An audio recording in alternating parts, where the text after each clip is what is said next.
All right. I'm going to provide instructions to access the interpretation services in English and in Spanish. Voy a dar instrucciones para acceder a los servicios de interpretación en inglés y en español. Lo voy a hacer primero en inglés y después lo voy a repetir en español. If you would like to access interpretation services, please, if you're joining from your tablet or your computer, or smartphone, here are the instructions for computer users, for tablet users and iPhone users or smartphone users. Please locate the menu on the top of your screen with the three dots. You can click there and then select language interpretation. And then from there, you can select English or Spanish. In this case, you would be selecting English. If you're joining us from your computer, you can locate the icon in form of a globe that says interpretation at the bottom of your screen, and then click there, and then from there you can select English or Spanish. I will now provide these instructions in Spanish. Para todas las personas que nos acompañan hoy a través de su computadora, tableta o teléfono inteligente o smartphone, si desean acceder servicios de interpretación, estas son las instrucciones. Para quienes nos acompañan desde su tableta o smartphone, si pueden localizar el menú con 3 puntos en la parte superior de su pantalla y hacen clic ahí o presionan ahí ese botón. Después pueden seleccionar interpretación del lenguaje o language interpretation y de ahí pueden seleccionar el idioma de su preferencia, inglés o español. En este caso sería el idioma español.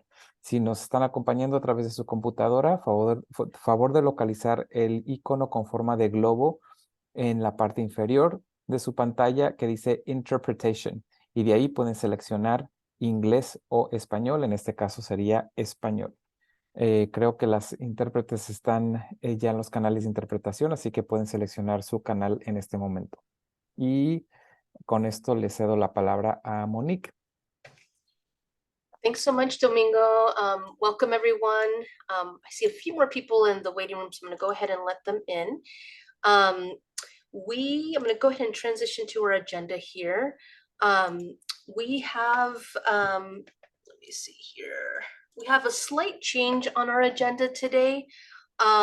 Today we were anticipating that Assembly Member David Alvarez would be present today to do a presentation specifically around the Advanced Clean Fleets rule, which we've all been following closely.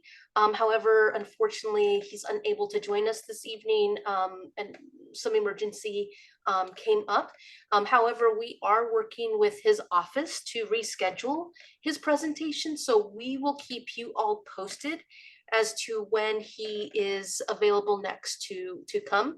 But it is certainly our priority to continue that conversation and have him come into to this committee and community space to share his recent actions and also perspectives on the Advanced Clean Fleets rule. So we just learned about that probably about an hour and a half ago. And so we wanted to pass that along, but we're continuing to work with this office to find another meeting date that will work for him to come. So our agenda is a little bit smaller than we were anticipating for today, but that's okay. So we might be adjourning a little bit earlier today. However, we do have a really robust presentation from Diane Takforian from the Environmental Health Coalition, who will be presenting on the SANDAG Zero Emission Vehicle Charging Regional Blueprint. And there will be an opportunity for you all to also provide input into that regional planning document around zero emission vehicles, which has been something that this committee has been particularly interested in. Then we're going to transition and focus our thoughts or focus our conversation around one particular chapter in the community emission reduction program, which is specifically around monitoring. As you know, there was a community air quality monitoring plan that you all collectively help develop, but also part of the CERP, there is a chapter specifically on monitoring about how is the monitoring that's going to be done going to help evaluate and analyze if the strategies are in fact reducing emissions, and how the monitoring team will be working with you all and also the Office of Environmental Justice closely to see many of the components in the SERP through. So we will actually have a presentation from Kevin Bradley, who is the senior chemist on our monitoring team, who will be sharing the details of that particular chapter with you all. But before we get started, I just want to check in and see with Domingo if there's any updates that we'd like to share, or any or if there's any other agencies as well that have updates. Thank you, Monique. No updates from my end. I'm just looking forward to the updates from all the other agencies in their presentations. I think that Kevin is going to share some information that I was hoping to share today. So I'll just leave it to Kevin during his presentation. Great, thank you so much, Domingo. Are there any other agencies present? Caltrans, SANDAG, CARB, that have any updates that they'd like to share at this time?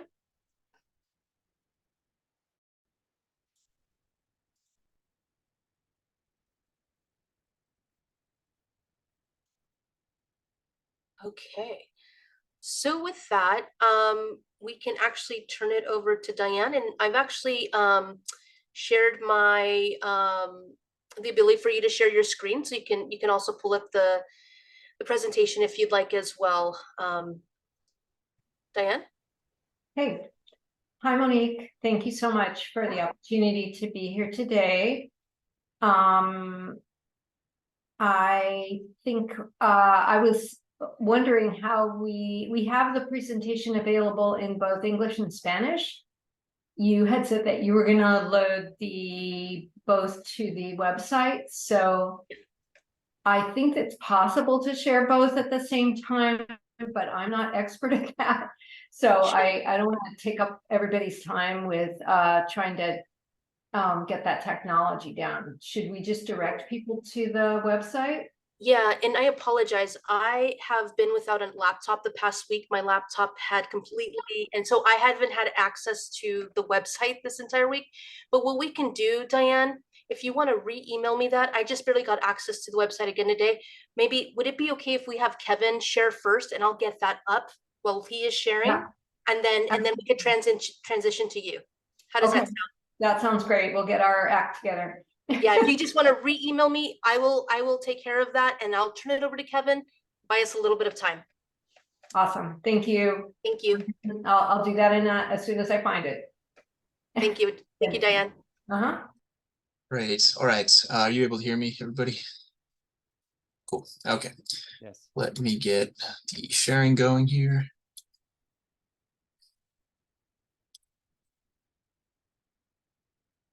All right. And Monique, are you seeing my presentation screen? All right. We can see it. Yes. Sounds good. Let me make sure. Are you seeing the presentation, or are you now seeing the notes? No, I'm looking at the presenter mode. Okay. Just one moment.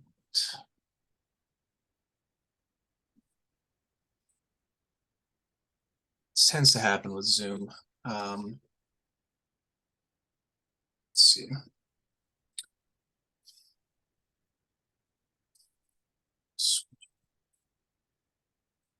Nope, same thing, huh? Actually, now I'm seeing the main presentation, so you're good. Oh, cool. Okay.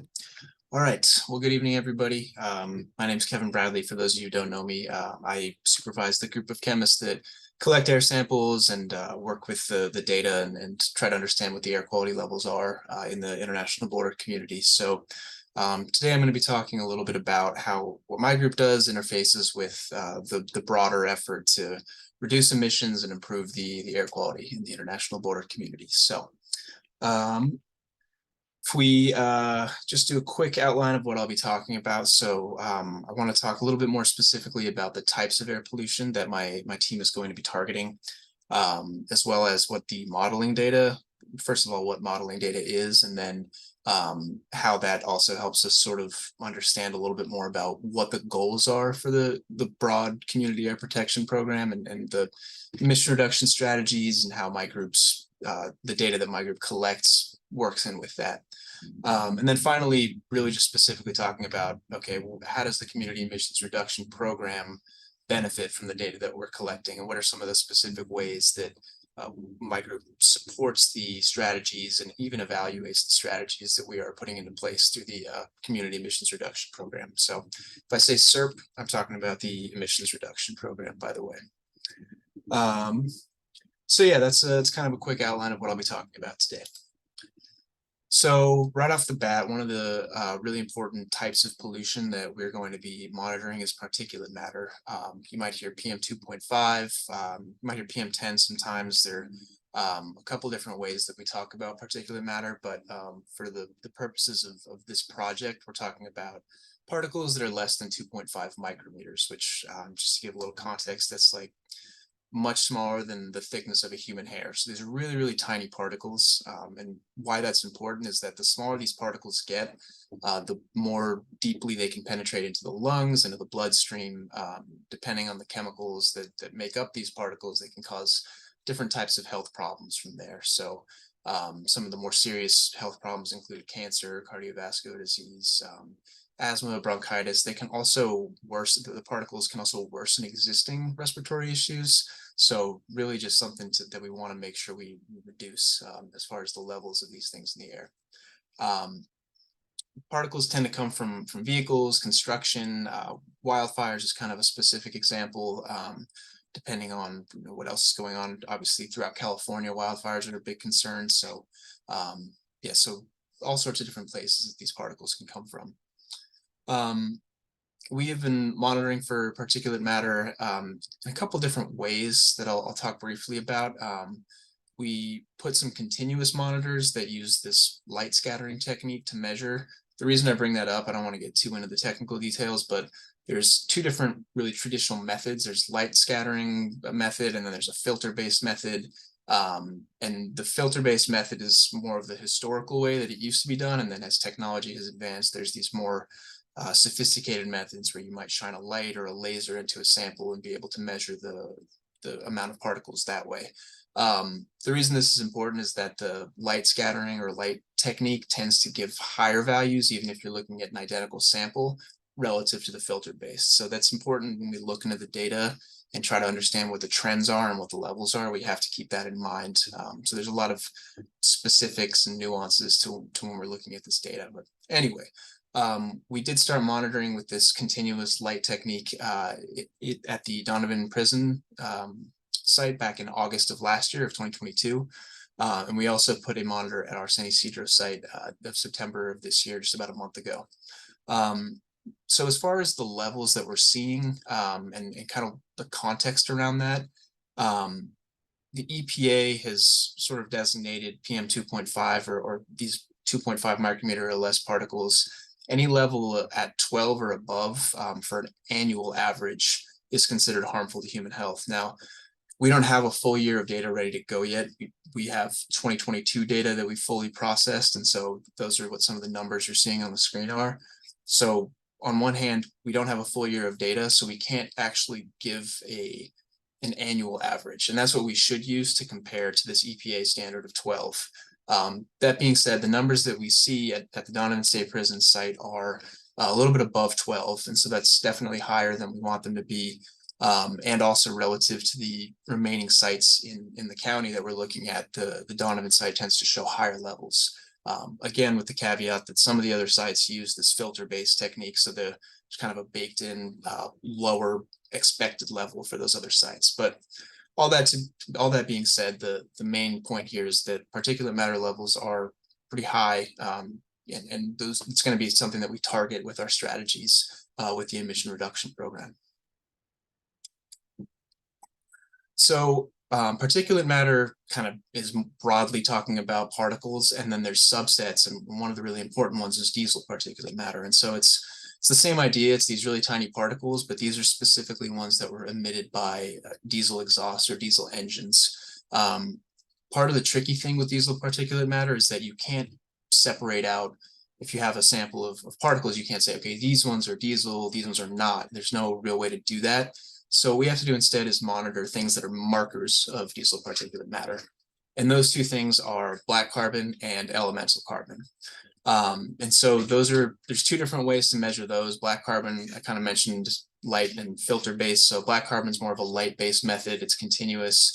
Elemental carbon, you collect a sample on a filter over a period of time, and then you kind of weigh that filter, and there's different techniques around figuring out what the different pieces are on that filter that point to different sources.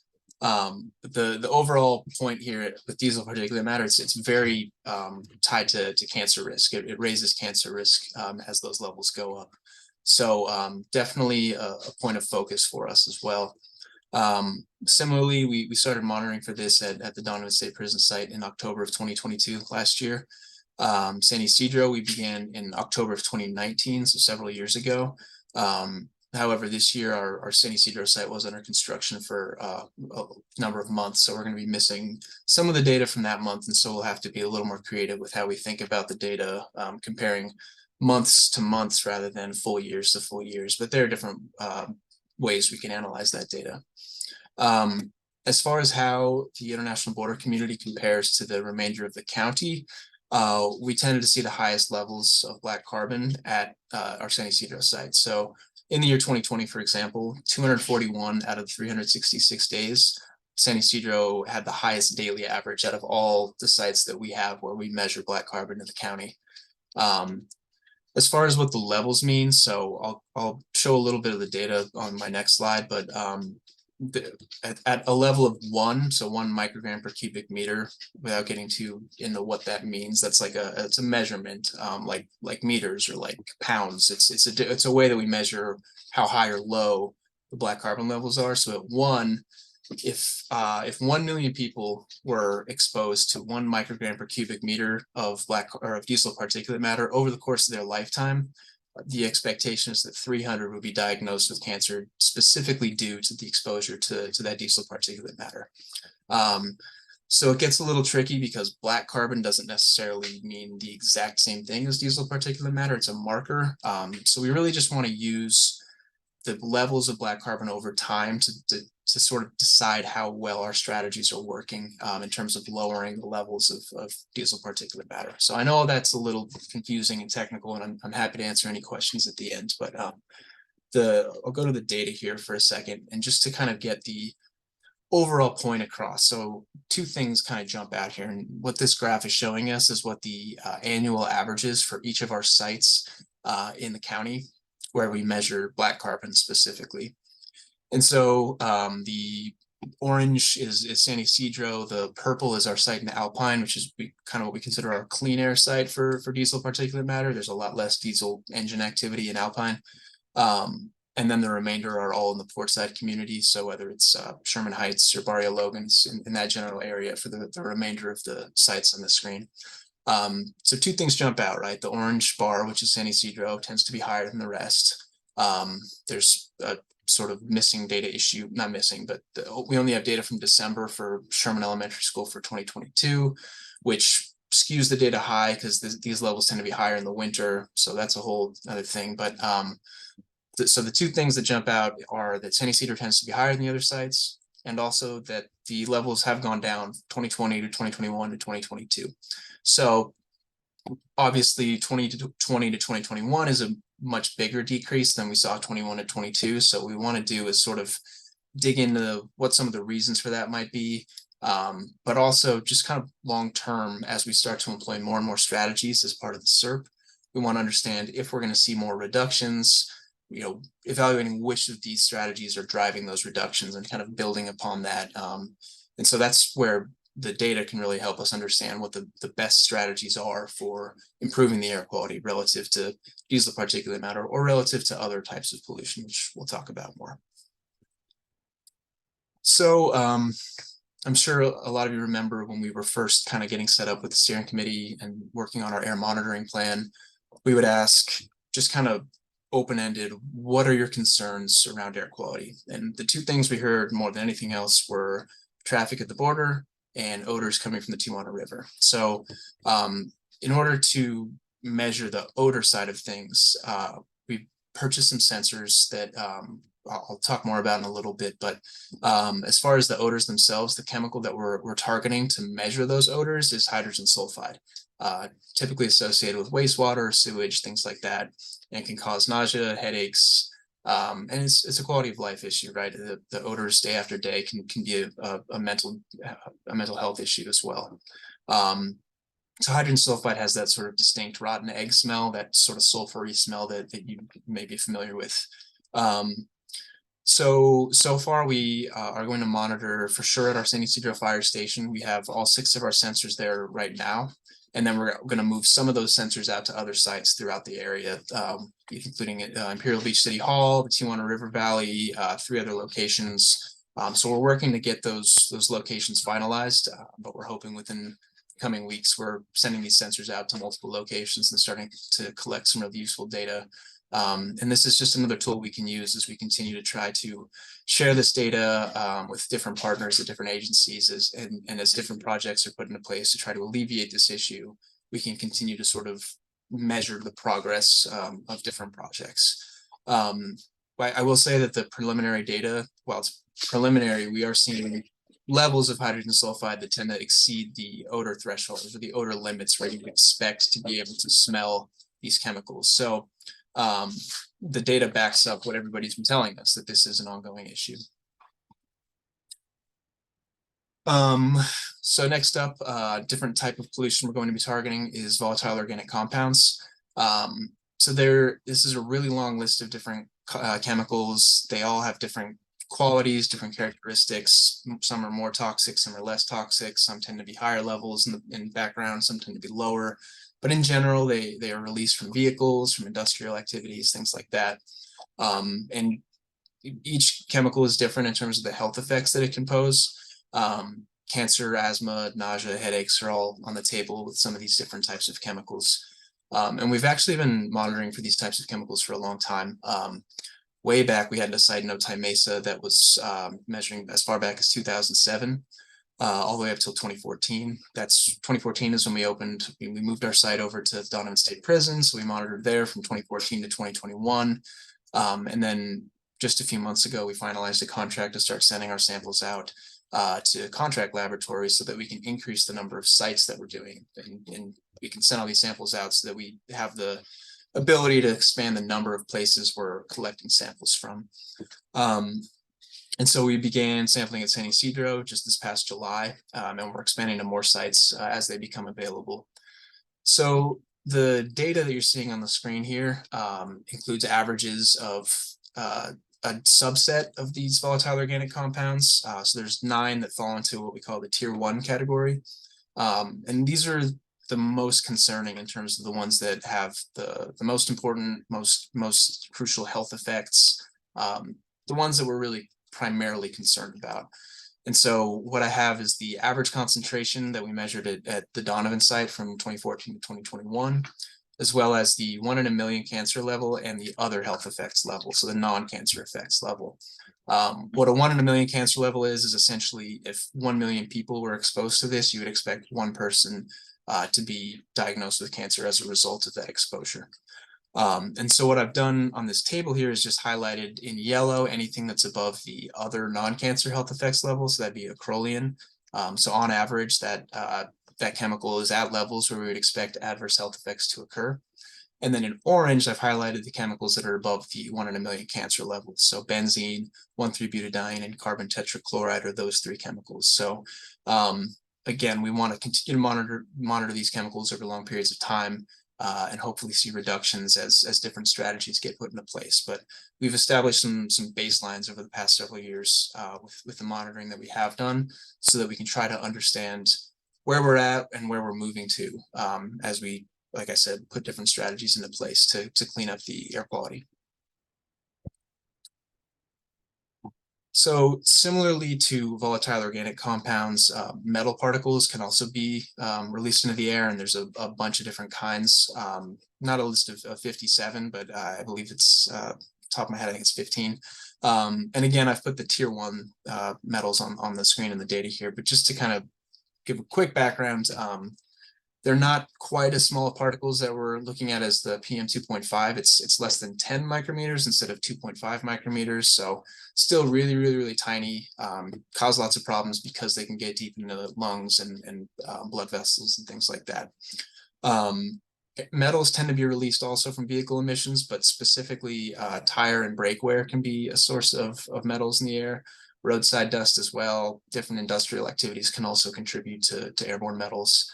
And health effects related to metals often include cancer and heart disease and some other very serious health issues. Again, like volatile organic compounds, we've been monitoring for metals for a long period of time. Our Donovan site, the data I have on the screen here is from between 2016 and 2018. So that's where those baselines were established. And we also have a contract with the laboratory where we're going to be expanding the number of sites we monitor at as we create and establish more and more sites. So currently in the international border community, we are monitoring at San Ysidro as of January of this year. So again, we have in this table the average concentration, the 1 in a million cancer level, and the other health effects level. And again, in yellow, so lead is above the other non-cancer health effects level, so causing things like heart disease in the case of metals and other types of health effects.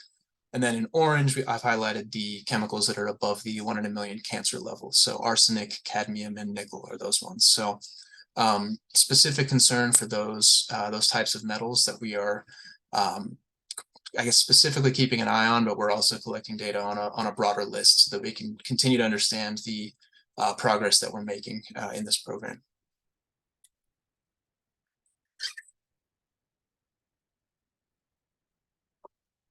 So I mentioned at the beginning that we also take modeling data into account. Modeling data and monitoring data are slightly different. Monitoring is more taking a sample of air and measuring it in a laboratory. Modeling is more taking the information that is available. So whether it's emissions inventory, which is essentially a roster of the chemicals that different facilities have that are emitted or released, and forecasting how that pollution moves throughout the area and where it kind of settles and where people might be more exposed to it or less exposed to it. And so there's different models, there's different screening tools, but the one we typically use is called CalEnviroScreen. It's been set up by the state. And so looking into how San Ysidro and Otay Mesa compare to the rest of the state of California, PM 2.5, so these really small particles, San Ysidro and Otay Mesa both rank in the top 10% in terms of the levels that we're seeing for those chemicals. Diesel particulate matter, San Ysidro is in the top 25% of levels that we see. Toxic emissions from facilities, Otay Mesa ranks very high in the top 17%. And then as far as traffic burden, I know I'm not breaking any news here. San Ysidro and Otay Mesa have the two busiest land border crossings in the Western Hemisphere. So both those communities face some of the heaviest traffic in the state, really in the 100th percentile there. So the modeling data, the monitoring data, these are all tools that we can use to help sort of narrow our focus and decide how we're going about attacking the problem of air quality in the region. I won't spend a ton of time on this. This is actually a graphic from our air monitoring plan. The point, I guess, the two things. One, in the bottom left, you can see our current active sites at Donovan and at San Ysidro at the fire station. The top left there, that first one, the Otay Mesa Border Protection Checkpoint, we have an agreement to set up a site, I believe the California Highway Patrol facility near the Otay point of entry. We're still working on getting that site built and operational, but we're expecting to have equipment put there sometime in 2024. And I'll certainly keep everybody as up to date as I can as that process continues. We're also looking into Larson Field as a potential site for monitors as well. But yeah, I mean, we have all these different plans as far as where to put different types of monitors to capture different types of valuable pieces of information and data that can help us, again, evaluate how the air quality is now, how the air quality is in the future, and just understand what the trends are as we continue this program.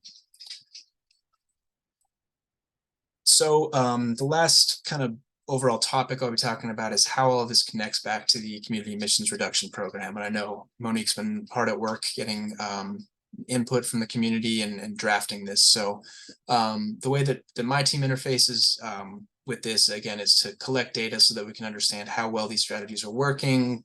Should we, push harder on certain strategies, or some strategies maybe not doing what we're hoping, etc.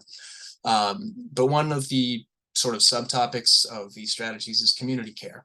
And what we really want to understand is how the health of residents is affected here, especially sensitive people in the population, including children, elderly, people who are predisposed to respiratory issues, things like that. So we want to monitor as much as we can, either near schools or in residential areas. We want to compare pollution levels with public health data that we're able to access, so we can understand the connections between different types of pollution and the health effects that they cause. As well as investing in some smaller, more portable equipment like sensors. Setting up these bigger sites like our San Ysidro site or Donovan site, are soon to be available Otay Mesa port of entry site, takes a lot of time. There's a lot of pieces to it: land use agreements, getting power set up, getting a fence built, all those kinds of things. And so there are some examples where getting a smaller sensor can help us be a little bit more versatile and adaptable, and get something put out into the community that can start giving us data more quickly. And so we're looking into different ways to do that. But one example of how the community care type of strategies can interface with the air monitoring data we collect is reviewing data before, during, and after the San Ysidro School District begins to adopt zero-emission school buses, right? So we want to note what changes there are to the diesel particulate matter levels, particularly closer to schools, as well as tracking any available health data we can around school-age children and how their respiratory health is as these strategies get put into place. Passenger vehicles is another subset here, and so obviously the border is a major source of traffic, and so what we want to do is analyze the vehicle-specific types of pollution, especially near major roadways. So that's our San Ysidro station, our Otay Mesa, our upcoming Otay Mesa station, and other sites that we're looking to set up as soon as we can. We'll also compare with some of the wait time data that we can collect from the international border, and just study the relationship between traffic patterns and air quality. One of the pieces of the SERP, or the emission reduction program, is trying to emphasize the purchase and use of electric vehicles, electric bikes, setting up more charging stations for electric vehicles. And what we're hoping is to see a reduction in levels of this passenger vehicle related pollution, such as volatile organic compounds, as these strategies get implemented. Similarly, there's also heavy duty vehicles that are going to be a point of concern. So this is where our diesel particulate matter data will tend to be very important. A lot of these heavier vehicles use diesel engines. So again, near major roadways, border wait time data, particularly Otay Mesa for the heavier duty vehicles. And again, understanding patterns or relationships between traffic patterns and air pollution and air quality. Also, anything we can try to understand around shipping metrics with the number of warehouses and factories down in Otay Mesa. The more information that we have around trucking routes and truck behavior can help us understand the problem more deeply as well. So again, part of the initiatives in the emission reduction program involve zero emission vehicles from the trucking standpoint as well. So again, what we want to see is things like black carbon and elemental carbon, which give us an idea of what diesel particulate matter levels are. We want to see those start to decrease as our zero emission truck usage increases. Cross-border pollution is, obviously the presence of the international border is a really unique piece of the international border community. As far as, pollution, there's a whole other city just south of the border that has different rules and regulations and laws and vehicles and considerations around air pollution. And so we want to make sure that we're sharing our data with as many entities as we can, making our data publicly available. We do have meetings, routine meetings with Mexican government agencies, as well as different agencies throughout California. And so we just want to have as much transparency as we can around our monitoring data, and we want to collect data from as many places as we can, just to have the deepest understanding that we can around what the different trends are, what the different sources of pollution are, all those kinds of things. One specific example again is the Tijuana River. It's a very unique problem in that it starts in a river and water, the river crosses the border, and so then a lot of the wastewater contamination in the river is leading to these odors. And so what we're going to do around that, of course, I mentioned is deploy some sensors. And the goal there is really just to try to quantify or put a number to these smells that people are experiencing. And we are beginning that project now. Really, a week or two ago, we were able to send our sensors out. And we want to really continue that monitoring for long periods of time as different projects get put into place, as different funding becomes available for different projects, so that we can track how the hydrogen sulfide levels compare to both how residents are reporting different odors and how, as for example, the water treatment plant is expanded, if that helps both alleviate the anecdotal evidence, so the people reporting to us, hey, we smell something, as well as just numerically, hey, do we see these hydrogen sulfide levels go down? The other thing we're going to do with these sensors, and I'll actually go to the next slide just so you have a picture of what they look like, is collect some meteorological or weather data, so wind speed, wind direction, temperature, things like that, to try to understand how the weather factors into the presence of these odors and how strong the smell is and how frequent it is. So anyway, this is a picture of our site at San Ysidro. And in the very top right of that picture on the left, that's the sensor setup. So there's a solar panel, there's a little pod that contains the sensors themselves, as well as a wind speed and direction sensor up top. And the picture on the right is just another angle zoomed in specifically on the sensor. So we've done a little rearranging on that trailer. There's now 6 of those sensors set up there. And then in the coming weeks, we're hoping to move those out to different areas so we can track not just in San Ysidro, but kind of get almost a map of how the odor chemicals move around the region. So that's the goal with this project. I'm happy to talk more about these sensors if anybody has questions. I know this is a really, really important issue to the community and something that's been getting a lot of media coverage as well. So happy to expand on this if anybody has more specific questions. Finally, sort of other sources / miscellaneous category. What the monitoring team can do for this is really just try to collect data on as many different chemicals as we can, so we can establish baselines, understand historically where the levels are of different types of pollutants, and then track where they go over time. We want to, I mentioned, kind of expand our sensor network as much as we can. We definitely heard from the community about off-road vehicles and how they can kick up dust. And so we want to understand what that's doing to particulate matter levels in the air as well.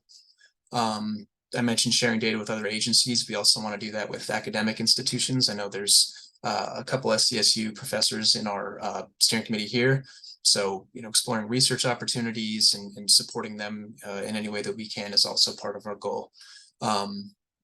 So that is really the end of my presentation. I'll put my contact information up here, as well as Monique's and Domingo's. If you have any questions now, I can answer them now as part of this meeting. If something pops in your head later, please feel free to email me. If I know the answer, I will get back to you. If I can get you in touch with someone who does know, then I can do that too. And Domingo, looks like you have your hand up, so I will go to you.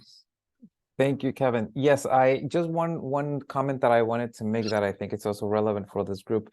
First of all, thank you, Kevin, for your presentation and for all the work that you and the team have been doing to get these sensors out. We, like you mentioned, we have been getting a lot of attention from the media, and also recently, just wanted to share that we presented this information at the Coastal Commission. That meeting was held in Imperial Beach, and there was a lot of testimony around this issue with the Tijuana River and the contamination and the odors and the way it's impacting, the community around and close to the Tijuana River. So just wanted to share with this group that we have been sharing this information beyond just our group here, and sharing it with other government agencies that are also working on the Tijuana River and any issues related with the pollution there. and to try to just raise the profile of this issue and make sure that we're getting the attention that the issue deserves. I know that at the county level, it has been declared a public health emergency, and there's been a push to have the same declaration at the state level and at the federal level. And at APCD, with all the data that we'll be collecting as part of this monitoring that we're doing, we'll make sure to share that information as well to contribute in getting attention to this issue. Even though it's more of a water issue, we know that it impacts in the form of odors to the community. So just wanted to share that with everybody. Thank you, Domingo. Yeah, so if anybody else has any questions for me right now, please feel free to raise your hand or just unmute and let me know what your questions are. Dr. Hanyang, we'll start with you. Yes, thanks, Kevin, for the great presentation. So I'm from SDSU.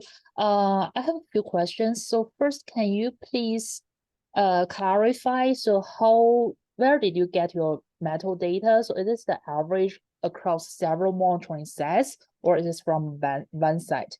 So I wonder, I see you have very high lead concentration. So what do you envision the potential sources of these lead particles?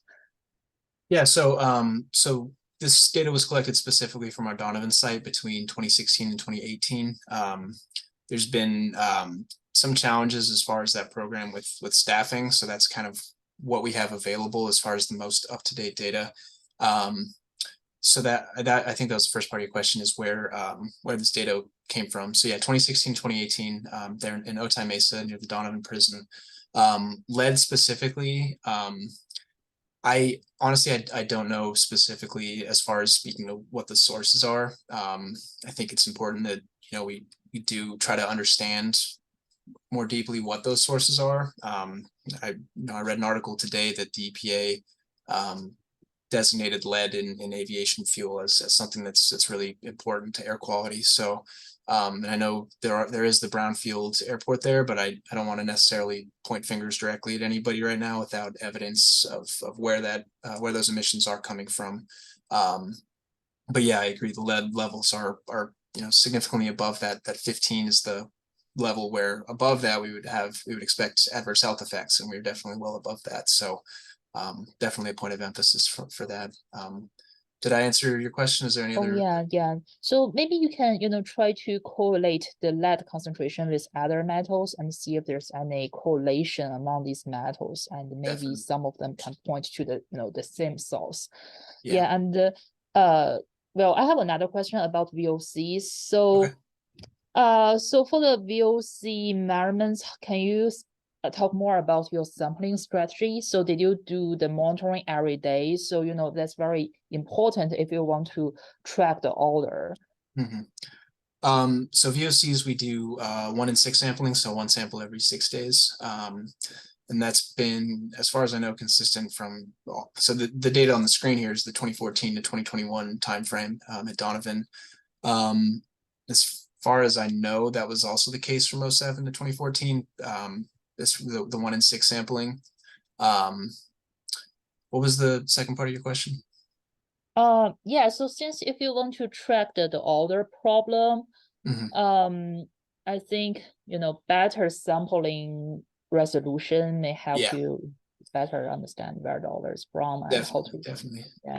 Yeah, to that point, our sensors that we're using to measure hydrogen sulfide, they also have total volatile organic compound sensors in them as well. So we'll be tracking total VOCs right alongside hydrogen sulfide, just to try to see if that's also part of the broader odor issue.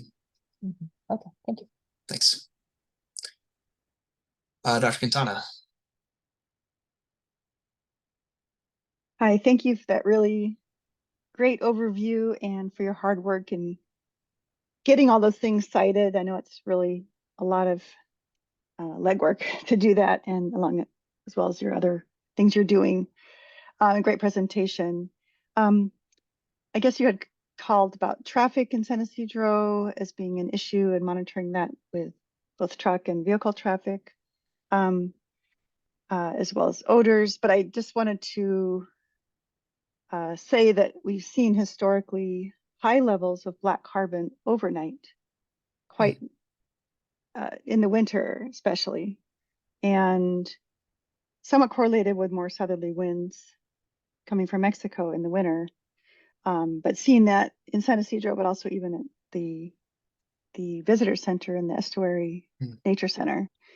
And so I'm hoping that would also be a focus, maybe also looking at metals time resolved day and night, for example, just seeing whether certain wind directions. I know that there's a trade-off between trying to not do too much sampling, but also answer questions. But I think especially time of day and the metals and wind direction would be very interesting to see maybe where these could be coming from, let alone the sources. Definitely. Thank you so much. I know there's so much to do and I'm so excited to see all this. It's really awesome and does my heart so good. Thank you. First of all, thank you for the kind words. Yeah, you have a really great team that, you know, I'm very lucky to be working with on this. And yeah, so as far as the sort of more time series data, and I think we should have more conversations. I'd be happy to go a little more in depth into our black carbon data. We do have time of day analyses around black carbon. Metals, I'm not sure, just the way that we have it set up right now, how we would do that, because we collect the sort of 24-hour integrated samples. There may be a way to maybe collect like a 12-hour sample that goes over a nighttime period or something like that. So we can definitely talk about a more specific project in that way. Yeah, and as far as the weather side of it, of course, yeah, wintertime tends to lead to higher particulate matter levels. The wind piece of it is interesting too. I'll have to see what we have set up as far as different meteorological equipment. I believe Donovan is probably our best bet as far as what we do internally, but there's also, I'm sure the airports, Brownfield and the Tijuana International Airport have weather data as well. So, and yeah, I mean, weather is a part of air pollution and a part of air quality, and the way the wind is blowing, precipitation, all these different things can have really profound effects on the levels that we're seeing. So agreed. We really, like I've kind of been saying, is we want to collect all this data and then really dig into it and analyze trends and what other factors may be at play in terms of determining what the air quality, what the air pollution levels are, what the air quality looks like, all those kinds of things. So really happy to partner with you more and more as we develop this program. I think we have a lot of great ideas and a lot of potential to really understand this problem on a deeper level. Sorry, just quick clarifying question. I thought you said you're getting weather data at the San Isidro site. I thought you're getting wind speed and direction at least. Yes. So Okay, good. the sensors, these little sensors have wind speed and direction sensors on them, and they collect temperature, humidity, and barometric pressure as well. So I see. And there is a NOAA site at the Tijuana Estuary Visitor Center, a NOAA weather station. Oh, good. Okay, that's good to know. But sometimes it may not totally reflect the funneling that happens within San Isidro itself with the mesa right there. But right.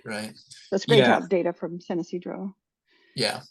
I mean, this is a brand new technology for us. We've never had anything like this, so we're still learning, you know, how to understand the weather data. We had them co-located with some med equipment for a couple of weeks to see if everything was correlating correctly in terms of wind speed and direction. So, yeah, we're you know, we want to understand the weather side of it as much as we can as well. And yeah, we will have weather data from these sensors. As far as the, you know, the real detailed technical quality of that data, we'll have to kind of determine how well, in terms of the height of the sensors and things like that, how well they give us that data. But definitely, I mean, there's local wind patterns, and I think it'll always be useful to understand not just what the levels are, but where the wind is blowing it from.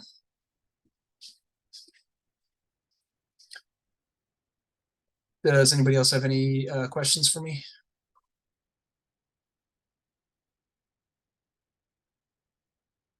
All right, well, like I said, I'll throw my contact information up here one last time if you want to take a quick picture or screenshot.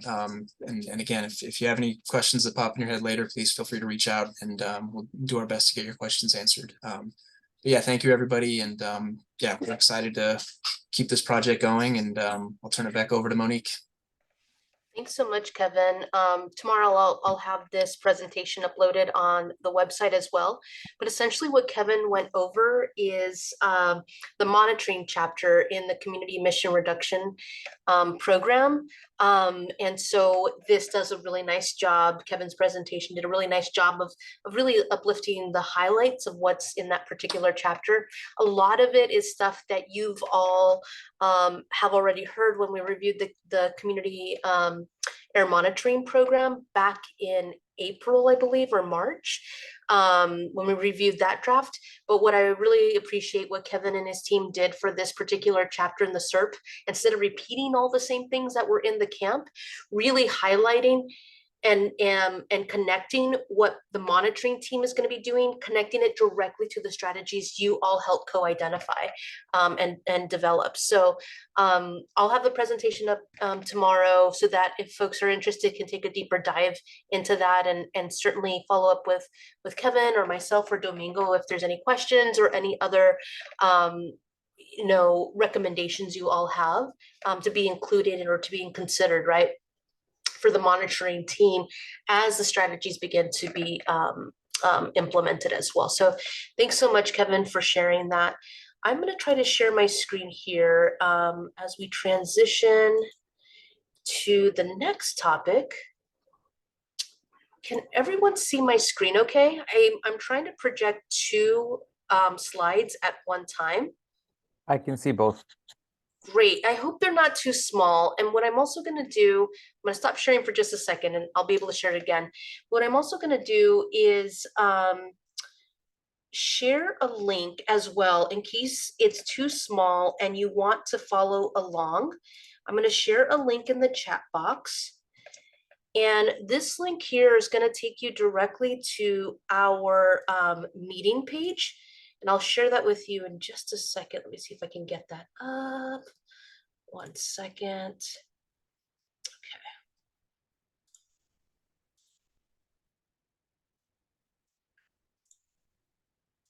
So I can share with you. Here we go. You should be able to see our meeting page for the International Board of Communities. You can actually follow along at the presentations here.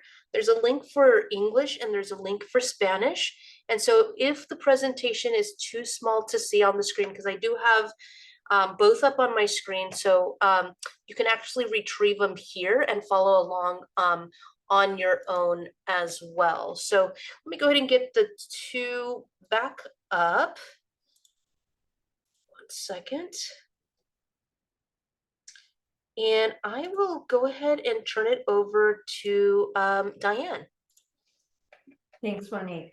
I very much appreciate all that you're doing to make this happen. I know that we're supposed to be very well versed on technology now, but as I told you in the chat, I've been getting kicked off Zoom. My own internet seems to be having problems. So I heard most of what Kevin presented, which was fascinating, and I think a really good introduction to this conversation that we're going to be having about SANDAG's medium and heavy duty zero emission vehicle charging blueprint. So that's really what our presentation is about today. And Environmental Health Coalition, the Port of San Diego, and SANDAG, along with other community partners, as well as governmental agencies, have been partnering for about 1.5 years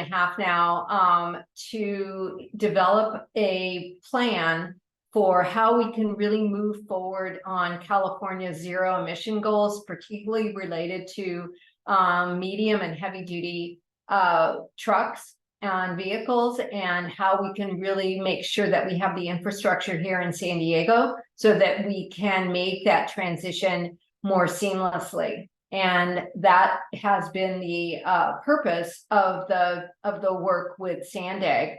So I wanted to take this opportunity to ask Jeff Hoyos, who's representing SANDAG tonight, to introduce himself as well. He's been our project director on this project and been doing a great job of leading the project and getting us to where we are today. So Jeff, you can. Thanks, Diane. There you are. Okay. Yeah, thank you, Diane. And nice to be here tonight. Good evening. My name's Jeff. I'm a planner on the climate team within the planning department at the San Diego Association of Governments. I've been the project manager for this project. I'm looking forward to sharing a little bit of the work that we've been working on here in the abridged version. We are in the development process of this project, so we're welcoming comments and feedback throughout the development of this project. My contact information will be at the end of this presentation, and I would welcome you all to reach out to me beyond today to provide your feedback and input. Thanks, Jeff. And I know that you've had a great team of staff and consultants who've been working along with you as well. And so if we could go to the next slide, Monique, to discuss the purpose of the project, which is really to develop this blueprint that we'll be talking about tonight. And we'll kind of do a tag team here with Jeff and I. The purpose is to develop a blueprint that really serves as a plan for the region to move forward to have a charging and fueling plan so that as fleets, as the port, as the border community are transitioning to zero emission, there's the infrastructure there to support the work and the transition that's occurring. And I feel like Jeff and his team have done a great job of identifying the challenges for technology readiness. That's really been in consultation, I think, with the California Air Resources Board, who, as you'll hear, has been moving forward on the Advanced Clean Fleets regulation, which I know you touched on in the beginning of this meeting. And I think the blueprint's intention is to provide guidance and ideas for the regional partners that we have around this whole very large region so that every part of the region can be ready to move to zero emission charging. And so that there's no area that's more important, I think, than the border region where we've got 1 million trucks that are moving across the border every year. And the portside communities as well, where we've got a lot of freight that's coming in through the Port of San Diego at their terminals. So we decided that we really wanted to spend some time with all of you on the Community Steering Committee, as well as on the Portside Community Steering Committee. So we'll be talking with them next week as well. And as Jeff said, there's an opportunity to talk directly to Jeff and Sandag staff or to me or anyone at Environmental Health Coalition. I know that there are CARB representatives here on this call, and I'll volunteer them as a CARB board member as well as with my other hat on to say that I know they are really open to talking about how the Advanced Clean Fleet regulation is going to go forward. And I know that there is a ride and drive heavy duty vehicle forum happening on Friday in Chula Vista, and we can get that information to you as well. So if anyone's interested in seeing these trucks and talking about the challenges and opportunities for transition to zero emission, there's that opportunity as well. And we're really grateful to CARB for bringing everybody down to the southern part of San Diego so that we can all get educated about it. So anything else to add to the project overview, Jeff? But did I cover it? Great summary, and looking forward to getting into the details here. Thank you. Okay, so for the next slide, just to say, I think I've said there's been a team of Sandag, Environmental Health Coalition. ICF has been doing a lot of the heavy lifting, I think, here on the data collection and analysis. And so this is just about that. And then the next slide, we just wanted to remind people that in the state of California, we have 100% zero emission sales for heavy duty by 2035. And there's a particular focus on drayage trucks, which are those trucks that serve the ports. And we're also looking at transition of buses and off-road equipment. So there's a whole overlay of very serious and aspirational goals that we're trying to reach in the state of California. And next slide, please. The reason is because for heavy duty is that the biggest trucks have the highest emissions. And this is a CARB slide that really shows you that, you know, heavy duty trucks are about 12% of the truck population, but they represent 48% of the NOx pollution that's occurring. And so I think CARB has been correct in very much focusing on these heavy duty vehicles because they are so important to reduce our pollution.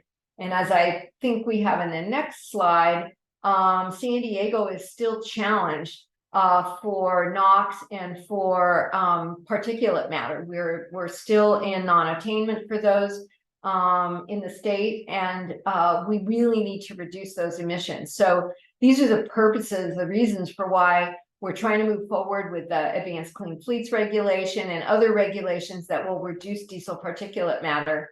And on the next slide, we're very focused on this because of the health impacts. We know that by reducing NOx and particulate matter 2.5, that we are really reducing cardiopulmonary disease as well as deaths. We're reducing asthma incidences and visits to the emergency rooms particularly for children. And we're reducing climate pollution by 339 million metric tons just from the ACF, the Advanced Clean Fleets. And that's not counting the other measures that CARB is moving forward with to reduce diesel pollution. And it's going to have a direct economic benefit to California fleets because we know that these vehicles are less expensive to operate in the long term. And there's these additional health benefits of over 26 billion. So moving to the next slide, I think, Jeff, you are on to present some of the data from the report. All right. Thanks, Diane. Thanks for the intro and the little bit of the background here. I'll add for the blueprint, we really had three major folks online. Okay. Can y'all hear me still? Yes. Cool. Got a notification that Zoom quit. So I'm going to stop my video so that doesn't just quit on me and I ditch you guys here. Sorry about that. All right. So as I was saying, the blueprint's broken into three major deliverables, including a needs assessment, a siting criteria, and near and long-term implementation strategies that are informed by the needs assessment and siting criteria work that we did. All three of those deliverables are going to be wrapped up into a comprehensive blueprint to help guide the region and the public agencies in the region transition to zero emission trucks and buses. It's a California Energy Commission funded grant, and we partner with the Port of San Diego and EHC on this to develop it. So we've been really appreciative of both the Port and EHC with the input and guidance that we've been getting, working with those folks, as well as our consulting team. And I also have Natasha Dulick on the line here, who's one of our regional planners. She's taken notes and part of the project team. So overall, it's been great to have the entire team working. And I would be if I don't mention the other stakeholders that we've been engaging with as well, I would definitely be missing those folks. We get stakeholders from local governments throughout the region providing input and feedback on this, including Caltrans. So we appreciate the input. What we've found here in the needs assessment is demonstrated here on the next few slides. And what we've seen is that by 2040, nearly 70,000 medium-duty, heavy-duty vehicles will be zero emission. That includes battery electric and fuel cell electric vehicles. We do anticipate the majority of the vehicles, the trucks and buses, to be battery electric, with a much smaller portion of that to be hydrogen fuel cell electric. And then over the next 10 or so years, as sales requirements kick in, we expect the remainder of the diesel, gasoline, and compressed natural gas or natural gas vehicles to transition to zero emission trucks and buses as well. Go to the next slide, please.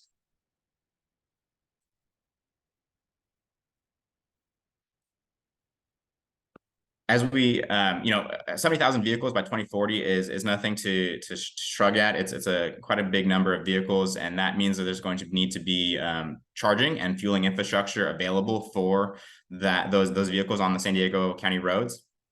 And so we looked at depot charging or destination charging, where the vehicles are able to charge at the commercial warehouses, their loading zones. And we've seen that to be where we expect most of the charging to happen, but we also understand that there needs to be en route charging or fueling to be able to meet the demands of some of the routes that these trucks are traveling and the buses are traveling.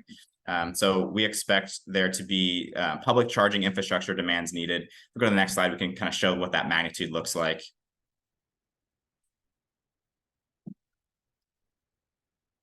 So by 2040, we're looking at 23,000 chargers. That doesn't mean we're going to have 23 different stations, 23,000 different stations in 2040, but we do expect, banks of 5, 10, 20 chargers to be grouped together. And so that overall number will come down. We expect, though, that the majority of those 23,000 vehicle chargers to be depot chargers or private chargers behind fences at the destinations or potentially overnight charging. 32,000 of those, 3,200 of those should be public charging, though, for that on-route charging that I just mentioned.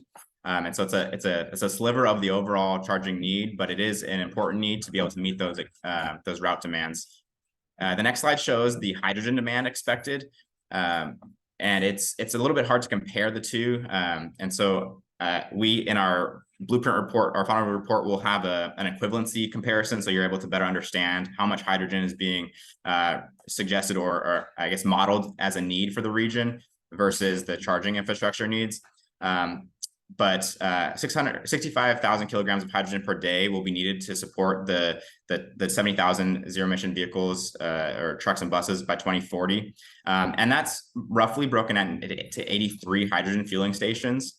That could change. This 83 hydrogen fueling stations number is an estimate, and it's an estimate based off of the size of the hydrogen potential storage at these stations or these locations. And so there is a chance that large hydrogen storage will be available, and there will be less of these stations throughout the region. And there's a chance that it might be slightly more based on the hydrogen availability and storage locations. Between both the charging and the hydrogen needs, we understand that that on-route charging is going to be important. And so we were looking at siting criteria for these public charging infrastructure locations. So the next slide shows the major criteria that we looked at when we were looking at siting criteria. This jumps into our next deliverable, which I'll throw a link into the chat here towards the end, where we have all of the documents available on our SANDAG website, including the needs assessment. This is the siting criteria bit, and then our near and long-term strategies. So, strategic deployment of infrastructure will be important to help the region meet the zero emission vehicle trucks and bus targets. And we looked at 5 major categories here, including utilization, land use, equity, grid capacity, and environmental considerations. Utilization, is important because of, like, as I mentioned, the vehicle destinations. Kevin talked about vehicle routes and understanding where these trucks are going. And so being able to site charging or hydrogen fueling stations within areas that have a high vehicle turnover is important, so that you can so that you're servicing the trucks that need the charging and fueling infrastructure, but 2, you're not taking trucks out of their traditional corridors, and you're not necessarily putting them into communities that would be overburdened by having charging infrastructure in those communities. So that touches on the equity component of the siting criteria. We are looking at, servicing the portside communities, the border communities, because we know there's a lot of truck traffic that comes through these communities. But we don't necessarily see the need for all of the charging to be in these communities. We're looking at the benefits accruing to these communities. So if there are trucks that are traveling along the 8 or the 15, 805, there are opportunities to have charging and fueling infrastructure in areas that are not the port or international border community, so that the trucks when they get to that area don't need to rely on charging or fueling there. So the siting criteria document we looks at the benefits of charging within disadvantaged communities as well as low-income communities, but also how we can support regional distribution of charging infrastructure and hydrogen fueling infrastructure, so that there is no I guess, magnet of trucks to a certain single location throughout the region. Grid capacity and land use are also important as we think about the size and the available space and grid capacity at those locations. And they can take, grid upgrades can take some time. So looking at the areas that have more capacity sooner than later is a faster way to get infrastructure in the ground.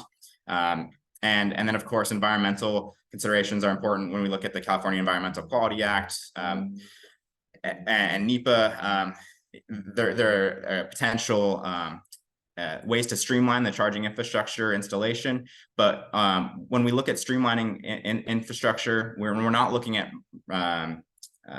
risking safety or compromising on safety. So there are a number of resources that we point to within the blueprint that look at codes and standards for hydrogen siting, as well as for electric vehicle charging siting. We know that there can be dangers with both of those technologies, and so the blueprint siting criteria is not meant to compromise on safety, but more so help support local governments and property owners and private companies understand what are the best practices for charging infrastructure development and deployment. Let's go to the next slide, please. This slide shows the regional distribution of commercial distribution centers, commercial warehouses in San Diego County. And I think Diana and I were talking about how it's important to look at the region and see kind of where those private chargers that I mentioned earlier may be going. And you can get a sense of the distribution of these distribution centers through this map. And it really, it goes to show that there needs to be charging distributed across the region. And not every single one of these dots on the map will have charging or hydrogen fueling at those locations, but having charging and public charging and hydrogen fueling along corridors that service these areas will be important to support the transition. And within those areas as well. One of the things that we didn't have time to add a slide on, but I want to make sure that I touch on a little bit is the strategies that have resulted as a result of these analyses and then the siting criteria development. And we developed 9 major strategies that have some sub strategies in them, and I'll touch on them briefly. But we understand that the vehicles are expensive, the charging infrastructure is expensive, and so providing funding and financial incentives is going to be huge to help that transition to zero emission trucks and buses. Advocating for and planning for grid upgrades, utility grid upgrades, electrical grid upgrades is important. Collaboration with the utilities is going to make that possible. Streamlining the permitting process will help ensure that these infrastructure can get into the ground and support that transition based on the California targets. And then that touches this slide here that you're currently looking at touches on planning, charging, siting strategically. So looking at regional distribution so that we're equitably sharing the charging and fueling infrastructure needs throughout the region. And we'll need to work with public and private partners to develop these infrastructure locations and to support the incentives of these vehicles. Working with the Air Pollution Control District to monitor our strategies and our efforts to make sure that the progress that the strategies we're implementing are making progress. We're also looking to support innovative charging technologies to accelerate the transition, looking at things that may be a little bit more, I guess, new in the sense of being able to potentially save on battery needs or fuel needs, so that there are ways to potentially incentivize the transition to trucks. And then launching education and awareness campaigns is important as far as demonstrating what's being done in the region. Also lessons learned from these demonstrations, how the public agencies in the region can support each other, and also sharing with the community the work that's being done. So those are the strategies at a high level that have come out of the needs assessment and siting criteria work that we've been doing. We've been getting feedback from the stakeholders I mentioned earlier. Looking forward to the feedback that we're getting today. And so with that, I'll pass it back to Diane. I think we have some questions to go through, and I'll let you facilitate those questions, Diane.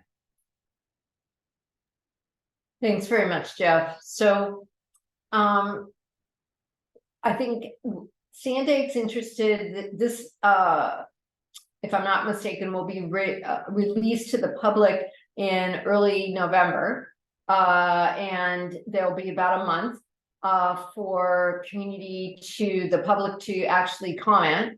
And then the Sandiag's going to be submitting it to the state. And the Commission on Environmental, the Commission on Energy Commission. Energy Commission, sorry. I was looking at trade materials today, so that was stuck in my head, the Commission on Environmental Cooperation, but it's the CEC, the Energy Commission of the state of California, will be ultimately ruling on approving this plan for our region. So it's really important that everyone participate and give Sandiag your feedback. And so Sandiag reps are here now to answer your questions, but also to get your feedback about whether or not you feel that the blueprint actually addresses some of the key economic, social, environmental, and community impact issues that you're talking about as part of the CSC for the international border area. We want to make sure that you feel that this blueprint is working to actually advance the transition to zero emission trucks. And if you have ideas for other ways that can happen, everyone's very open to that. And are there other ways that Sandiag can support equity while we're accelerating the truck and bus electrification? So those are just some questions that Sandiag has for all of you, but we want to open up to comments that you may have in response to those questions, but also other questions that you may have as a result of this presentation. So let me stop talking and turn it back to Monique to facilitate questions and comments. Thank you so much, Diane, and thank you, Jeff. Just want to open it up to see if folks have any feedback or comments or questions regarding the blueprint.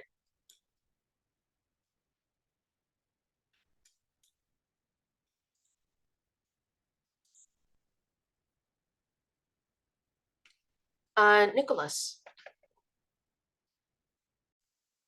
Thanks, Monique. Thanks, Diane and Jeff for the presentation. I have a question about the hydrogen fueling slides. You know, a lot of folks, a lot of community members have expressed some concerns about hydrogen fueling stations. And I'm a little confused because on some of the slides,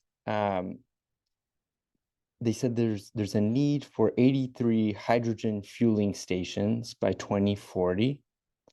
But on the next slide, which talks about, I think it's the siting criteria, it talks about hydrogen production. And so I guess I'm a little confused. I wanted some clarification if these hydrogen fueling stations, which in my mind kind of sound like gas stations where they're not necessarily producing hydrogen here locally, but just kind of storing it and fueling. Is that the idea, or is the idea that we're going to be producing hydrogen here locally in San Diego? Can you all clarify? Hi, Nicholas. Unfortunately, my Zoom cut out like mid-question from you, and I got, I think, part of it. So let me restate what I think I understand the question to be, and then you can correct me if there's additional elements there. You're talking about the need for hydrogen being mentioned for stations, but then also had a question about what the hydrogen production element, how that relates to the hydrogen stations in the region. Yeah. Is the plan to have hydrogen production here in San Diego? So potentially, in order to meet some of the harder to electrify routes for trucks, hydrogen is currently one of the ways to do that, or you know, when compared to battery, the only way to do that for some of those longer distance routes. And so the state of California, and I know that the region is looking at like Southern California, for example, is looking at a hydrogen hub. And so there will be hydrogen production facilities throughout the state that will support the hydrogen truck needs, fueling needs. And so within our blueprint, we have recommended and are advocating for clean hydrogen production, so hydrogen through using renewable energy with electrolysis, so that there's no additional greenhouse gas emissions being emitted through the production of hydrogen, because I know there's a number of different ways to actually produce hydrogen. And so that's one of the strategies that we're recommending, is that, you know, the hydrogen, that if it is produced in the region, it's produced in a renewable and energy, I guess, in a renewable energy, non-greenhouse gas emitting fashion and manner. Okay, that's helpful. Thank you, Jeff. Let's go to Alejandro. Thank you, Monique. I haven't entirely read the blueprint, so I think this presentation is kind of the summary that I've heard so far.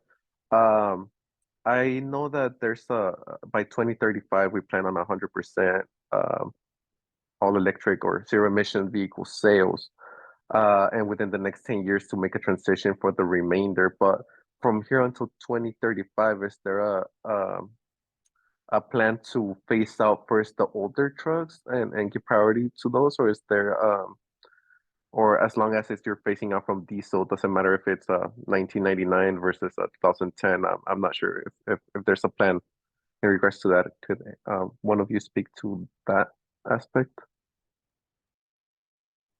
So I know that we have some CARB folks who worked hard on the ACF rule, and that's a pretty specific question for that.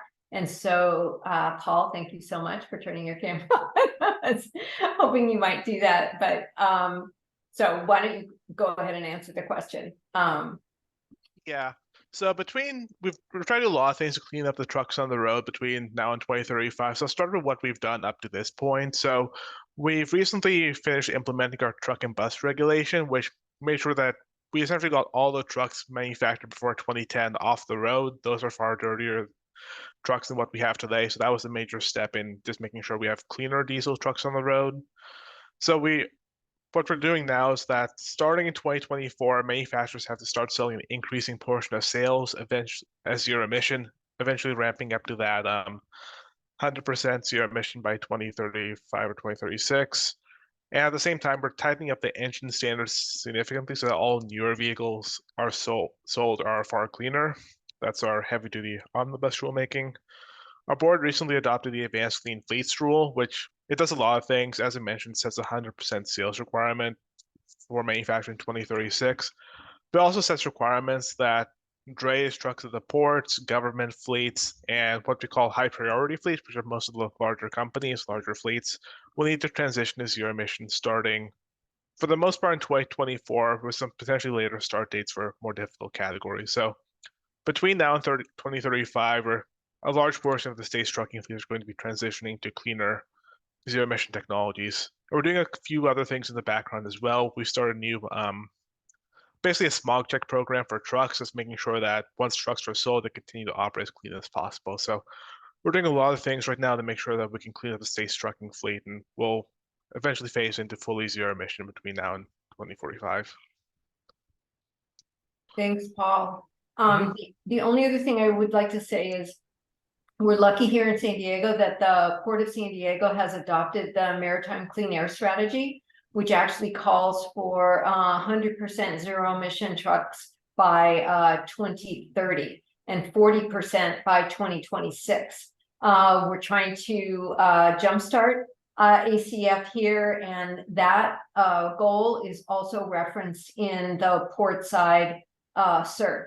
So just a thought that if the border CERP wanted to reflect any of that, that would be awesome as well. But we're hoping too that initiative that might be demonstrated with drayage trucks at the Port of San Diego could also be helpful at the border and in other areas in San Diego as we change out and transition the fleets that are not only serving the port but serving the warehouses and our cross-border trucks. So I'm sure there's some crossover for the trucks that are serving in all of those areas. So just a thought that hopefully locally we can do a bit more. Thank Thanks, Diane. Alejandro, did you have a follow-up question or comment? Yeah, so thank you for the answer, first of all, and the presentation as well.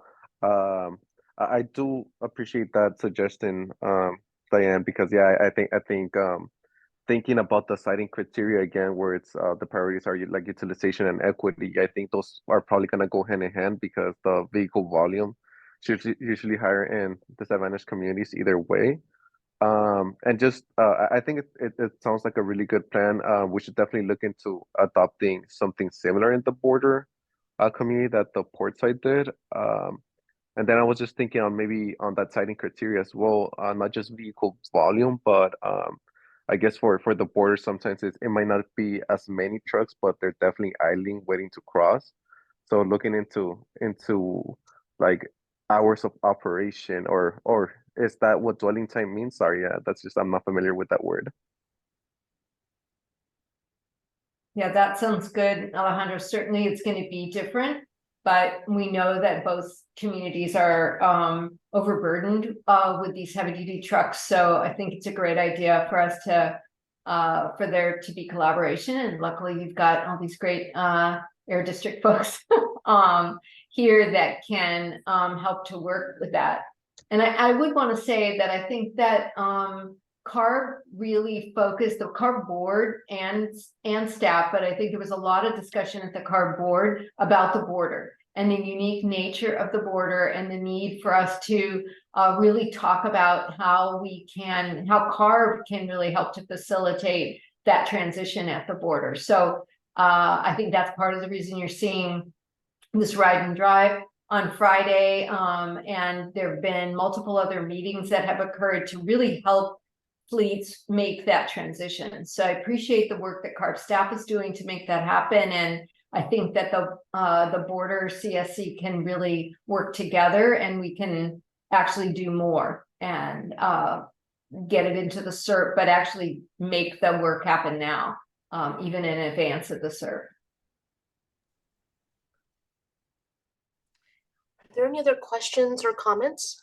Yeah, I'd like to add one more thing on the cross-border movement stuff. The Sandag with Caltrans developed a cross-border goods movement zero emission vehicle white paper that I'll throw in the chat as well. And it identifies a lot of the challenges that Alejandro just mentioned and that we've been talking about through Kevin's presentation and through the blueprint presentation. So if you'd like to take a look at that as well, it identifies challenges and opportunities for the cross-border goods movement.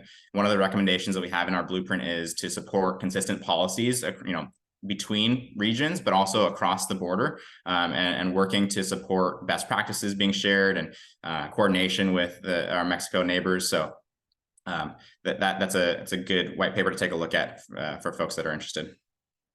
Yeah, thanks for bringing that up, Jeff. And I believe that a handful of the draft CERT strategies have been pulled from that, much in part thanks to Zach from Sandag, who really helped identify key opportunities that should be integrated and woven into the CERT. So thanks Fantastic. for highlighting that.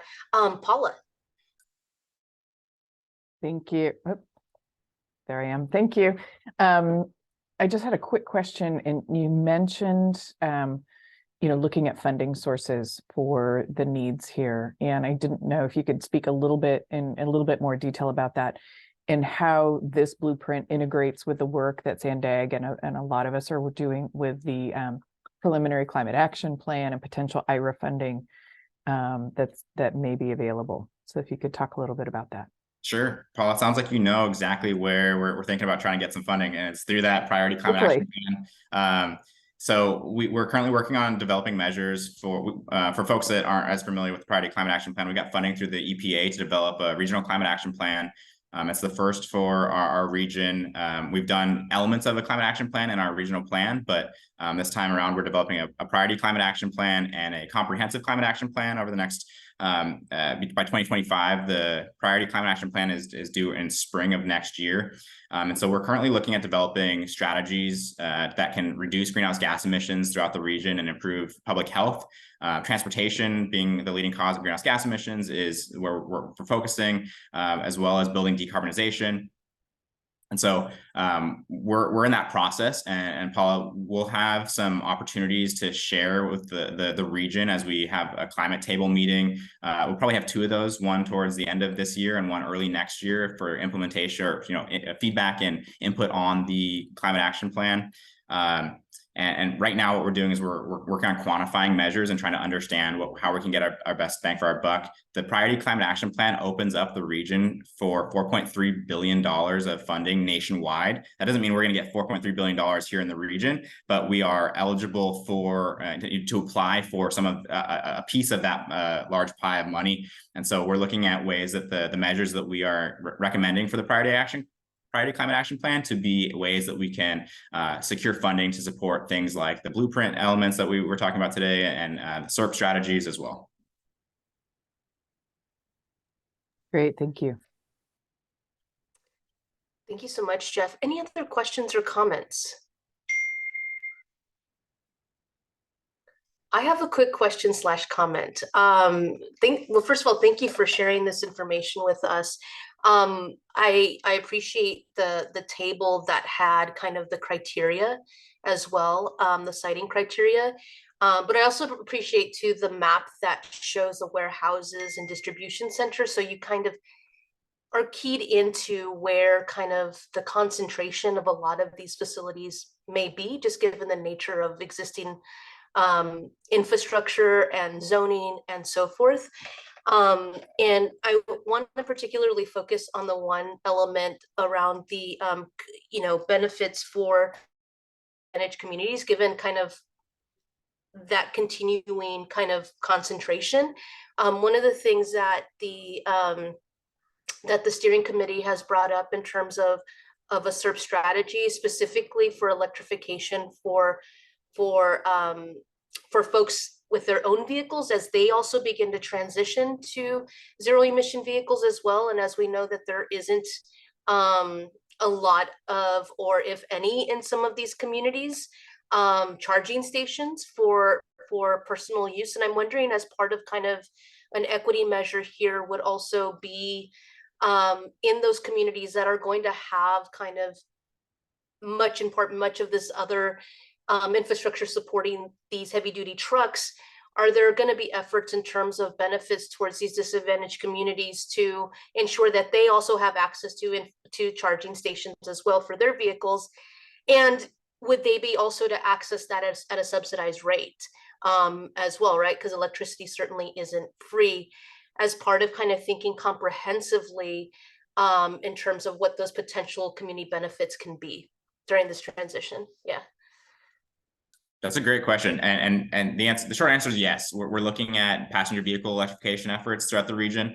We partner with the state of California and the Air Pollution Control District to release public charging incentive dollars through Cali VIP, and those funds went really quickly. And SANDAG is committed to charging infrastructure rebates for passenger vehicles that are publicly accessible out to 2050. And so we are looking at developing the phase 2 of that program now that the Cali VIP project has sunset with the SANDAG partnership and APCD. And we're looking a little bit more specifically at how we can increase our participation in the program and funds to the communities you mentioned.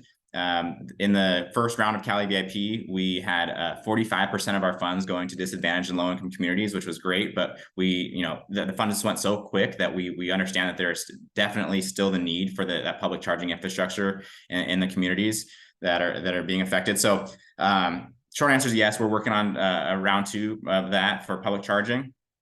And that'll be, we're looking at 2025 and beyond for the next round here. And then my screen froze, but the other thing I was going to add is we're also developing a zero emission vehicle incentive program for low to moderate income households that will incentivize zero emission passenger vehicles. And that's also slated to launch in 2025. We're currently in development of that program. And so we'll be doing outreach over the next year or so to get feedback and input on our program design.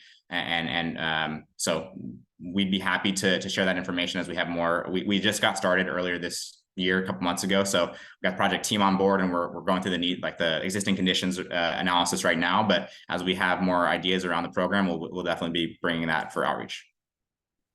Yeah, thank you so much, Jeff. Yeah, Diane? If I'm not mistaken, there's another program. It's hard to keep track of all of them, and Jeff, you may know more about this, but I thought that Grid Alternatives was also sponsoring another program for disadvantaged communities, and Kathy just put her light on. She's going to tell us more about that. Perhaps it's something that you could have a presentation on, Monique, at a future meeting to get people more information about it. But Kathy.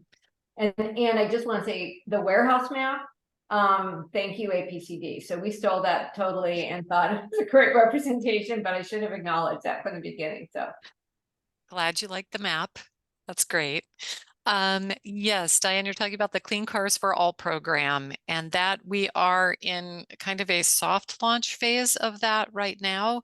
We're working on getting dealerships into the program, so we have places for people to buy those zero emission vehicles, but we'll definitely be releasing more information about that as it becomes more available. And we'd be very happy to bring it to both this committee and the Portside Steering Committee to talk more about that when it's available. Yeah, and no, I appreciate Jeff and Diane, you highlighting the kind of the other programs, right, that are kind of happening in concert, right, at kind of at the same time that this is moving forward. But I'm just wondering, and I apologize, I know the blueprints draft is going to come out, introduction to it, but I'm just wondering if, like, in the blueprint itself, if there's a chapter or a section that specifically links or connects these different programs, specifically when it's talking about, you know, community benefits as well, like integrated into the plan as well, because there are also, you know, as mentioned, there's certainly greater need than what the programs are able to support at this point. So I'm wondering if there's another way as well through the blueprint implementation process that certain gaps could be filled as well. We're working on a fact sheet right now that has some information about incentive programs that are currently available. And so that will be available via the blueprint. I like your recommendation, and I think we should follow up on, you know, what that looks like in the blueprint itself. But because you're right, there are so many different programs, and there's gaps, and trying to identify where those gaps are within all these programs. I think, Diane, you were talking about there is another Cali VIP that's currently going on between Grid Alternatives. And so I put a link in the chat here as well for the program that's currently actually open right now through December. And there will be, I believe there'll be future phases of that funding. We are just not affiliated with this Cali VIP, the second round of funding. But Monique, I really appreciate that feedback. And I think we can think about how we can reference that within the blueprint, but also provide a little bit more detail within the fact sheet we're working on this month. Yeah, thank you for the links, and thanks, Dan, for putting the link in the chat. Any other questions or comments on this presentation?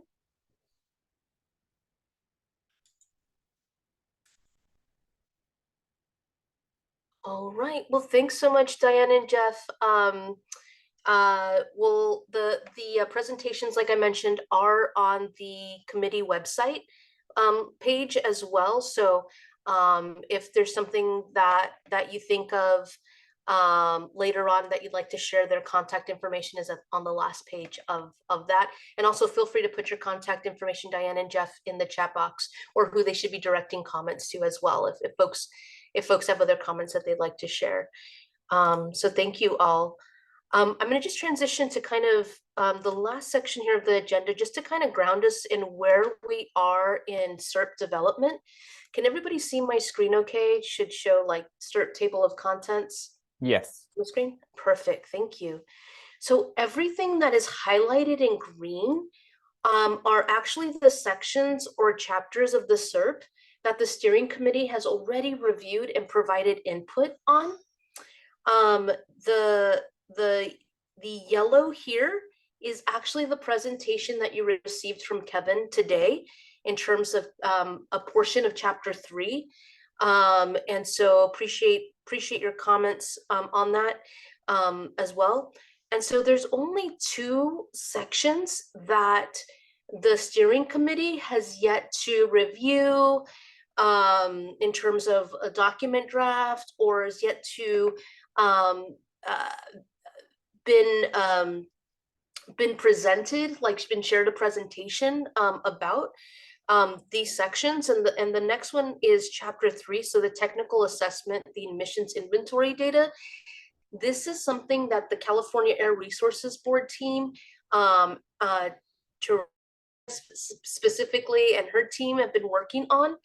And so Charania will be, from CARB, will be attending our next committee meeting, which we talked about having a special committee meeting on November 1st. And so this chapter 3 here will be the focus of our November 1st meeting with Charania.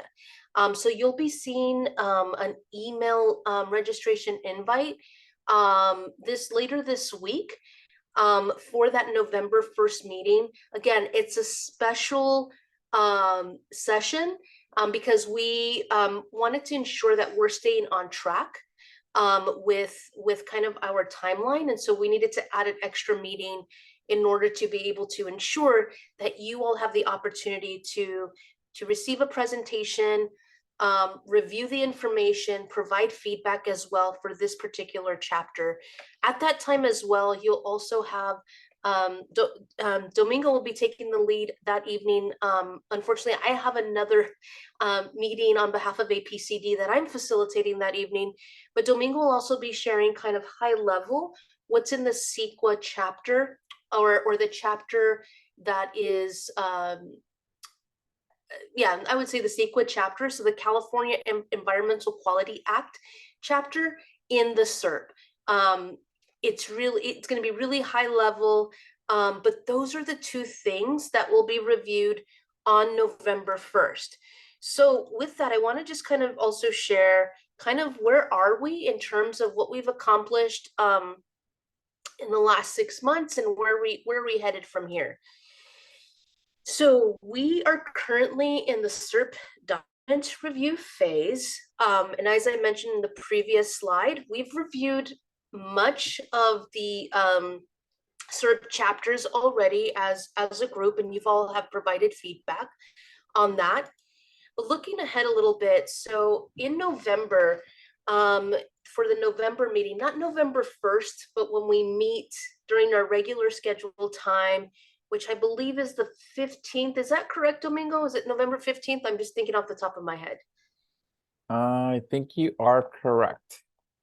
Okay, so November 15th, which is going to be an in-person meeting because we meet in person every quarter, you will actually have the entire community emission reduction program draft, and we'll also hold space to get feedback on any of the chapters that have already been reviewed and discussed already. But this will be the first time, because we've been kind of just taking it chunk by chunk and chapter by chapter or section by section, but it's the first time you're going to be able to see the whole thing in one place collectively, and be able to see how your feedback has been integrated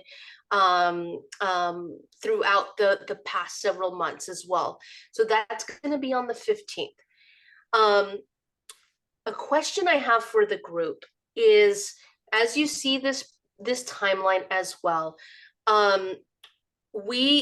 December is I know towards the end of the month of December is quite a busy month for folks. I wanted to see if folks would be in favor of moving the December meeting a week early. So right now, and Domingo, correct me if I'm wrong, but right now the December meeting is scheduled for December 20th, which is really close to the holidays, and some people celebrate, the holiday around that time. So I just wanted to check in and see if folks would be in favor of moving that meeting a week in advance, just to ensure that folks are able to attend, and it doesn't get in the way of maybe vacation plans or holiday plans if you celebrate the holidays at that time. see if folks would be interested in maybe potentially moving the meeting to the 13th. Can I see maybe a show of thumbs up or chat box? And apologies, I didn't make a poll for this, but what are folks' thoughts on meeting a week before the actual date for that? So I see Sophie, yes. About some CSC members here. Yanette, thank you. Seen a few people here. Jenny, thank you. Alejandro, thank you. Awesome. Seen a lot of thumbs up. Maritza, thank you. So I know this is really informal vote, but does anyone prefer to meet on the 20th instead? If you prefer to meet on the 20th, a thumbs up.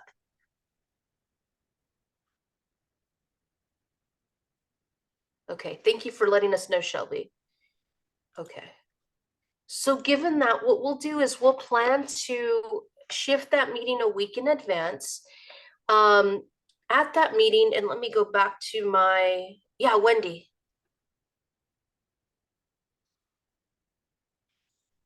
Wendy, do you have a question? Yes, I agree with the change. Okay. Yes. Awesome. Thank you so Thank much. you. Wendy. Thank you, Wendy. So I wanted to go back to this timeline as well.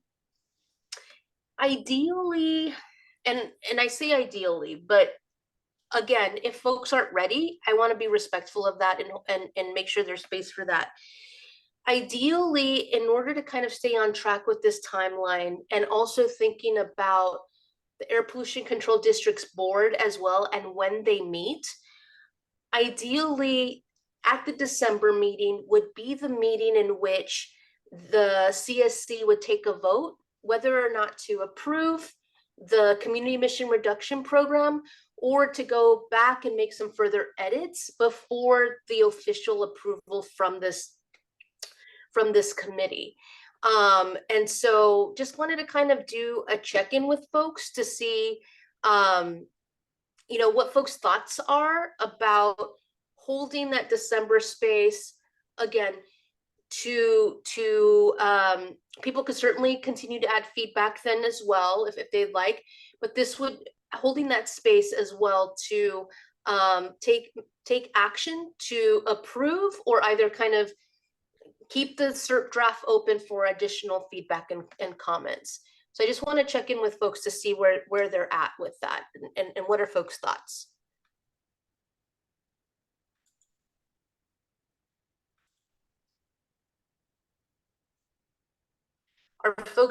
Is anyone feeling uncertain about that? Do folks feel like they want more time to review each section in each chapter? A quick question, Monique. Will we get the draft after this meeting or would it be after the November meeting? You will be getting the draft by the November 15th meeting. So a month But in like a advance of couple of weeks December. before? Pardon me? So a couple of weeks before the November meeting or? You'll be getting the draft probably like a week before the November 15th meeting. Okay. Yeah. Like the full like every section together. But you've all have already seen Right. most of the sections already. Yeah, I think it's doable, but I think it'd be better if we just revisit in November, kind of if we do want to take the vote in December, but I think it's definitely doable. Sounds good. So we'll definitely have a check-in on the November 15th meeting to also kind of see where folks are with that in case they feel that more time is needed, right? Than the December meeting. Yeah, and the reason why I bring that up is that there is a board meeting at APCD, I believe on the 14th of December. But there's also a meeting at APCD in early January, which would also take place before this group's meeting in January. And I believe that's January 10th. Is that correct, Domingo? That one, let me look at the calendar, Okay. is January 11th. 11th. Okay, I was a day off. So that was January 11th. So that would also mean that the board wouldn't be able to kind of take the Air Pollution Control Board, because technically needs to also approve it before it then goes to CARB. So they wouldn't be able to approve it as well at that time. But also, I don't want to be operating out of a sense of urgency and make people feel like, oh, we got to do this because this and that. We want to work with you all in that. And so we'll, like you said, Alejandro, we'll do the check-in in November, in mid-November, and kind of see where folks are with all of that, so that we can, make appropriate accommodations and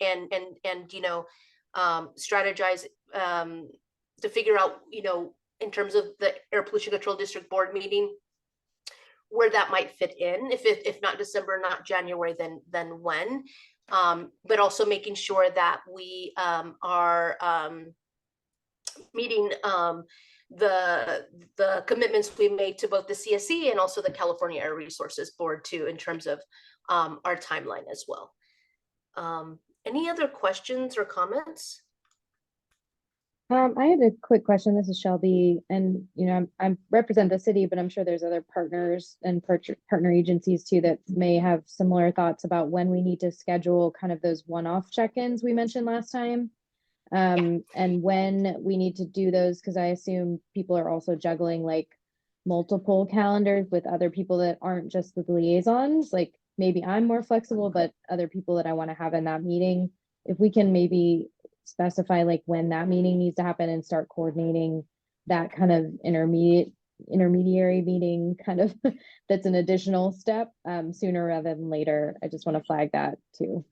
Absolutely. And I feel like you were listening into a meeting Domingo and I had earlier this week. And so we will be reaching out actually this week to folks, to our public agency partners, right? And hope to start scheduling meetings in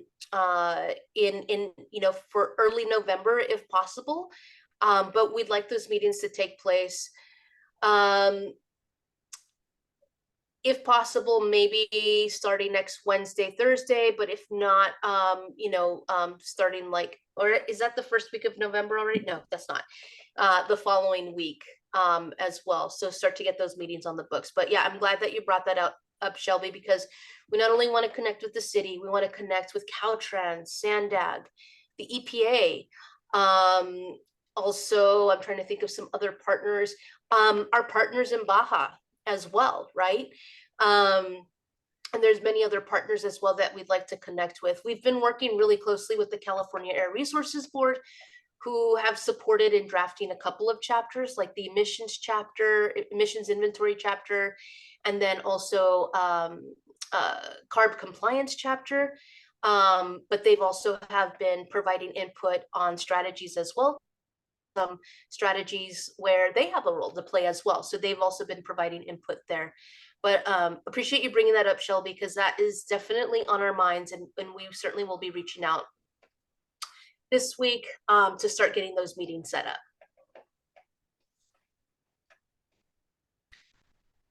Any other questions or comments?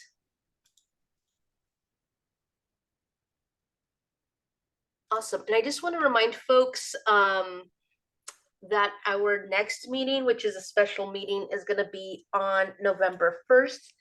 And the key focus there is going to be chapter 3, the technical assessment chapter. Kevin went over one portion of that technical assessment chapter today.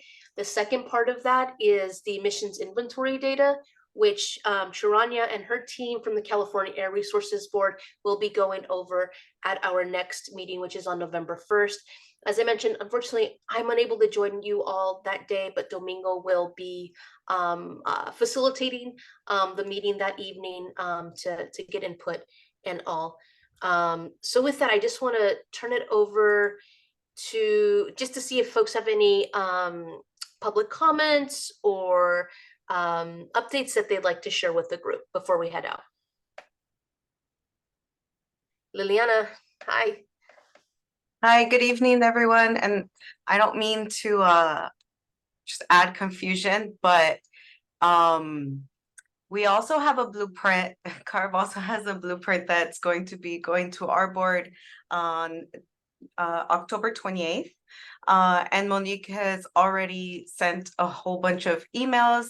I just wanted to remind everyone, October 26th, sorry, I think I said the 28th mistakenly, but I'm dropping it in the chat, and that, believe the chat, don't believe me. Just kidding, the 26th. Okay, thanks everyone, have a good night. Thank you, Liliana. Any other comments or updates that folks like to share?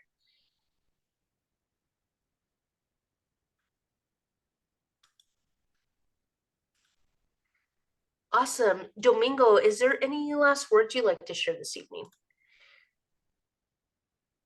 Thank you, Monique. Nothing from my end, just thank everybody for their continued engagement and your participation. We're getting very close to finishing our SERP.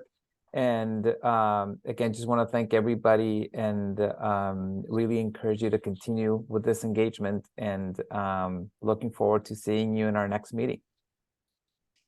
All righty, thank you everyone for joining today, and we will see you on November 1st and to continue the conversation. Have a great night, everyone.